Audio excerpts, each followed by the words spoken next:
Hello good morning party. આપ સૌનું મારી ચેનલ વિશાલ મિની બ્લોગમાં સ્વાગત છે.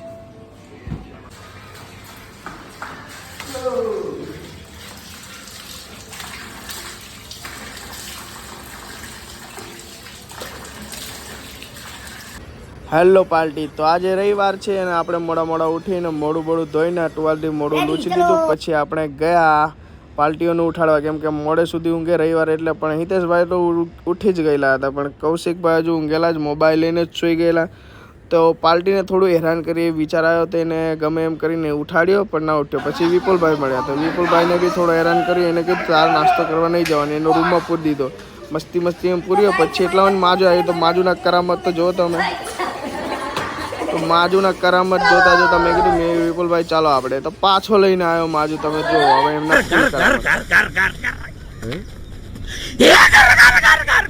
પછી અમે બહાર જઈને ઊભા થયા. તો ભાઈ આ વરસાદની એટલી અમારાથી તકલીફ છે કે રવિવાર હોય એટલે આખો દિવસ વરસાદ પડે અને અમને હેરાન કરે, ના રમવા મળે ના કપડાં ધોવાય. તો એ વાતાવરણ નિહાળી લીધું. પછી નીચે ગયા તો સુરેશ, અંકુર, ટટ્ટો, યુવરાજ એ લોકો વાત કરતા હતા. અને આ વેટિંગમાં જો નાસ્તામાં કેવા બધા સોચી રહ્યા છે શું હશે નાસ્તામાં. પછી ધીરે બધા અમે નાસ્તો કરવા માટે મેસમાં ગયા. તો મેસમાં ગયા એ પહેલાં તો નાસ્તા આવે પહેલાં અમે બધા કરામત કરવા માંડીને ડીશ વાડકી જોડે. એટલામાં જ તરત નાસ્તો આવી ગયો અને હતી ભેલ, સ્વાદિષ્ટ ભેલ. તો અમે ઉપરથી ફટાફટ લઈ લીધી અને મજાથી ખાવા માંડ્યા. ખાઈ લીધું. પછી આગળ જ મળી ગયા વિજય સાહેબ. તો વિજય સાહેબ જોડે આજે વ્લોગમાં લેવાના છે, તો એમને બી લઈ લીધા, વાતચીત કરી મસ્ત મજાની.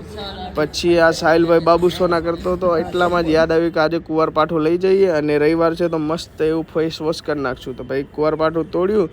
પછી અમે વિજય સાહેબ જોડે પાછી વાતચીત કરી. પછી ફૂલ છોડ જોવા માટે અહીંયા ગયા. તો જો કેટલું સરસ છે. પછી આ ફૂલ બી જુઓ કેટલું મસ્ત છે, અલગ જ જાતનું હતું. અને પછી કેમેરામેન ધીરે ગયા. એટલામાં જ અમને અજીતભાઈ મળી ગયા. તો એમાં એમને જોડે થોડી વાતચીત કરી. તો એ કહેતા હતા કે મારે આ ડબલામાં તુલસીનો છોડ ભરવાનો છે, એ આપણા જમાદાર છે એમના માટે. તો અમે પણ એમની હેલ્પ કરવા માંડ્યા. થોડી મટ્ટી કાઢી આપી. પછી આ થોડી સાફ સફાઈ કરવાની, આ છોડ નાના એ બી કાઢી નાખ્યા.